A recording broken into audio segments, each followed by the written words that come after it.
বেঈমান, তুই কি করে আমার বয়ফ্রেন্ডকে বিয়ে করতে পারলি বল? তোমার সাথে ওর ব্রেকআপ হয়ে যাওয়ার পর আমি ওকে বিয়ে করেছি। 4টা বছর ধরে তোমার ছেলের সাথে আমার সম্পর্ক, আমি কত স্বপ্ন দেখছি ওকে বিয়ে করবো, সংসার করবো, আর তা না হয়ে ও রুকে বিয়ে করে ফেললো। আর তুই আমার কাজিন হয়ে, আমার খালাতো বোন হয়ে তুই আমার পিছে ছুরিটা মারলি কি করে? হ্যাঁ, তোর সাথে আমার 4 বছর রিলেশন ছিল, কিন্তু সেটা তো ক্লিয়ার ব্রেকআপ হয়ে গেছে, তাই না? ভাগ্যিস ব্রেকআপটা হয়েছিল, তা না হলে তো আমার লাইফটাই ধ্বংস করে দিত।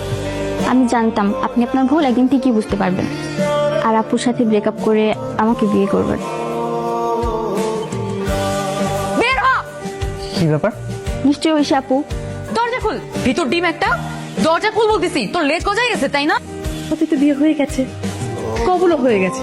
তুই যদি এখন দরজা ভাঙিস, পুলিশ নিয়ে আসিস, কি করতে পারবে? তো বিয়ে কি ভাঙতে পারবি? পারবি না তো। হ্যাঁ, আর ধুর ঈশাদ, ওর তো খুব সুন্দর ছেলে দেখে আমি তোকে বিয়ে দিয়ে দিব। ঠিক আছে মামি, তুমি রিশাদকে একটু বের হতে বলো। বলেছিলাম না যে এই বাসর আমি হতে দিব না। এই রুম থেকে এক্ষুনি বের হও, যা। আমি যাবো না। ঠিক আছে। আচ্ছা আচ্ছা যা। আর আজকেই তুই রূপকে ডিভোর্স দিয়ে আমাকে বিয়ে করবি, আর আজকেই রাতে আমাদের এখানে বাসর হবে, শুধু তোর আর আমার। এটা কখনোই সম্ভব না। আজকে রাতে যদি আমাদের বাসর না হয় না, আমি এখান থেকে এক চুলো নড়বো না। এখানেই বসে থাক, আমি চলে যাচ্ছি। রিশাদ, মামা, মামি। তুই আমার ভাগ্নি, রূপও আমার ভাগ্নি, তোরা কেউ কিন্তু আমার পর না। যদি আমি জানতাম তাহলে তো আমি ব্যাপারটা অন্যভাবে ভাবতাম। আমি মামিকে সব বলেছি, কি বলো মামি বলো। হ্যাঁ, আমি সবই জানতাম, কিন্তু যে তোর আর ঈশাদের মধ্যে ব্রেকআপ হয়ে গেছে, তো আমি কি করতে পারি? হ্যাঁ, এর জন্যই তো আমি ওকে বিয়ে করেছি। তো কি হয়েছে, মানে কি কারণে এরকম হলো? মামা, আমি তোমাকে খুলে বলতেছি। বড় মামার সাথে কালকে কথা বলবে আমাদের বিয়ের বিষয়ে। নদীতে ঝাঁপ দেওয়ার আগে জানতে হয় তার গভীরতা ঠিক কতটুকু। মানে যাকে সারা জীবনের জন্য সঙ্গী করতে যাচ্ছ, তাকে একবার বাজিয়ে দেখবে না? দেখ শুধু, আজকে শুধু আসুক, এমন ঝগড়া করবো যে ব্রেকআপের পর্যায়ে চলে যাবে। তোর জন্য তো পছন্দের ফুল এনেছে, সামান্য একটু লেট হয়ে গেছে, এই জন্য তুই আমার সাথে এমন রেট করতেছিস। কতগুলো টাকা দিয়ে ফুলগুলো কিনেছি, আর তুই ফুলটা ফেলে দিছিস। কে বলছে তোকে ফুল আনতে? আমি বলছি তোকে ফুল আনতে? বেশি তেরামি করতেছিস, সীমা অতিক্রম করে ফেলতেছিস। কি বললি? আমি তেরা? কিরকম একটা ছেলের সাথে সম্পর্কে জড়ালাম বলতো রূপ? না আছে ভালো চাকরি বাকরি, না আছে সুন্দর চেহারা। তুই আমার সাথে ব্রেকআপ করতে যাচ্ছিস, তো আমিও তোর সাথে ব্রেকআপ করলাম। তোর সাথে আমার 4 বছর রিলেশন ছিল। এখন আমি কি করবো? কি আবার করবা? বাসায় যাও।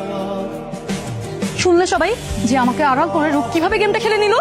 আচ্ছা আপু, রিসা তো তোমার পরীক্ষায় ফেল করেছে, করেনি? তুমিই তো বলেছিলে ও যদি তোমার পরীক্ষায় ফেল করে তুমি ওকে ছেড়ে দেবে। তো এখন ছেড়ে দাও, ও তো ফেল। আমার ফেল করা স্টুডেন্টের সাথে তুই পাস করে নিলি? তো লজ্জা করে না যে আমার বয়ফ্রেন্ডের সাথে আমাকে ব্রেকআপ করে তুই বিয়ে করে নিবি? না, করে না, কারণ আমার ফেল স্টুডেন্ট ভালো লাগে। তুমি ঠিক কবে থেকে আমাকে ভালোবাসো? বলতে গেলে সেই ছোট্টবেলা থেকে ভেবেছিলাম এসএসসি পরীক্ষার পর আপনাকে প্রপোজ করবো। ব্যাপারটা ওই আপুর সাথেও শেয়ার করেছিলাম, কিন্তু আপু শয়তানি করে আমার আগে আপনাকে প্রপোজ করে ফেলেন। এই, বিয়ে করে ফেলছি, কি ঠিক করছি না? একদম ঠিক করছেন মামা। হ্যাঁ, তুমি কি বলেছেন?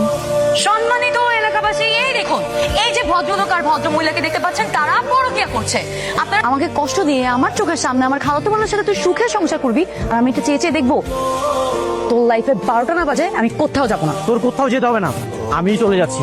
বিয়েটা শুধু নামেই হলো, না পারছি শান্তিতে সংসার করতে, না পারছি জীবনটাকে সুন্দর করে সাজাতে। কোয়ালিটি টাইম স্পেন্ড করে আসি, সাথে হানিমুনটা হয়ে যাবে। বাস ধরে ওখান থেকে আমরা বান্দরবন চলে যাবো ডিরেক্ট। হ্যালো জাপান ভাই, শুনেন, আজকে রাত 12টার পরে একটা ছেলে আর একটা মেয়ে যাবে হচ্ছে। আরে কি করতেছেন আপনারা? এই যা সব কাজ হলো। ওরা হানিমুনে গেছে বলে তোর মন কি খুব খারাপ না? রাখো তোমার হানিমুন। তোমার ছেলে ছিনতাইকারীকে যে থাপ্পড় দিছে, আরেকটু হলে চাকু দিয়ে ওর ভুড়ি গালা দিত। ভাগ্যিস ওনাদের ভাই বানাইছি, তা না হলে এই হাফ প্যান্ট আর স্যান্ডেল গেঞ্জি থাকতো না। ঠিক আছে জাপান ভাই, আমি আপনার নাম্বারে পাঠাই দিব না। আচ্ছা থাক, বাদ দেন, আপনার টাকাটা পাঠাই দিন। মানে তুই এত নিচে নামতে পারিস, আমার না বিশ্বাস করতে কষ্ট হচ্ছে। আরো নিচে নামবো বলেছিলাম না? তোর লাইফটা আমি হেল করেই ছাড়বো।